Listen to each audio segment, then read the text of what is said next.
Good afternoon, YouTube, all my YouTube people out there. Before I get started, I just want to say I appreciate all of the people who subscribe to my channel. And I make sure that I subscribe to your channel. No matter how many subs you got, I still do the same so we can spread the love amongst each other. And I know I haven't been up here in a couple of days. You guys, I'm trying to get my stuff together so I can, find employment, get better equipment.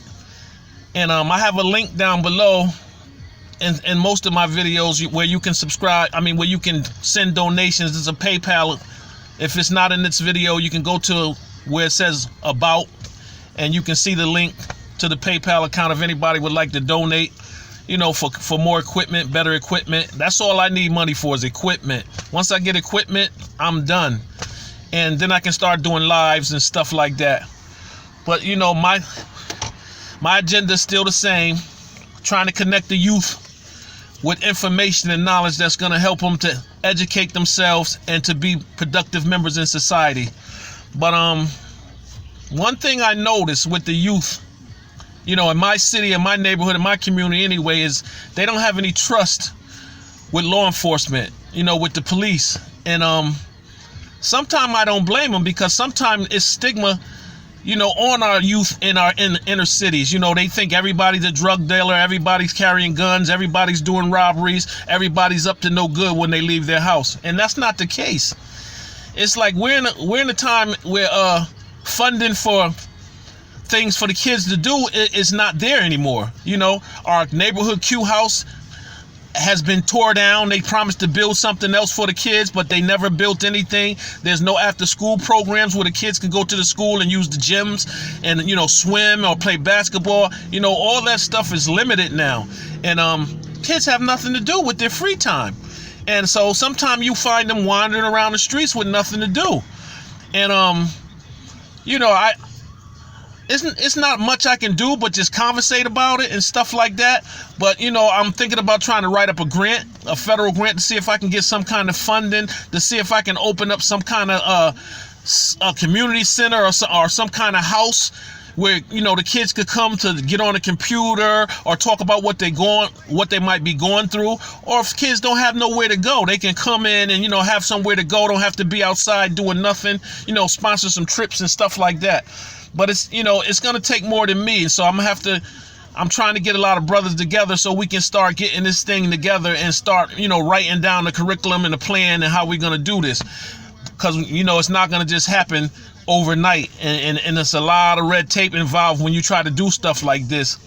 But I want to see our youth involved, engaged in something positive, because I'm gonna tell you, not all kids want to be involved in street life or gang life or the drug life and the hustling and the selling drugs. They don't want to be in that, but they follow their friends. Peer pressure is big, and sometimes they follow because they don't have anything else to do, or they might be talked into it by one of their homeboys or something like that. So I'm trying to get an outlet for these kids, because these kids are not all bad kids.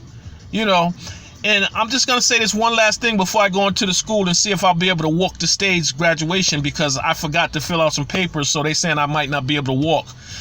But that's not going to stop me. I'll still get my degree in May, but I would love to walk across that stage again and pick up my next degree. It would be lovely. And,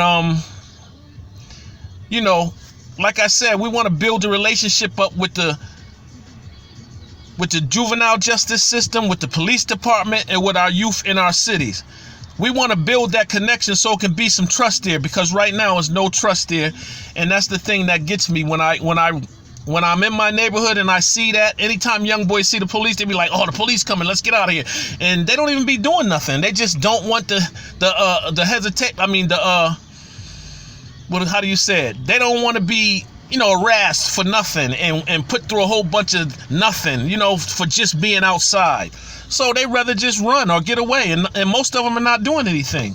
It's just that's in the nature of being out here outside with nowhere to go. So they just feel like it's a everyday routine. That's what you're supposed to do when you see the police, and it shouldn't be like that, but it is, and that's a shame.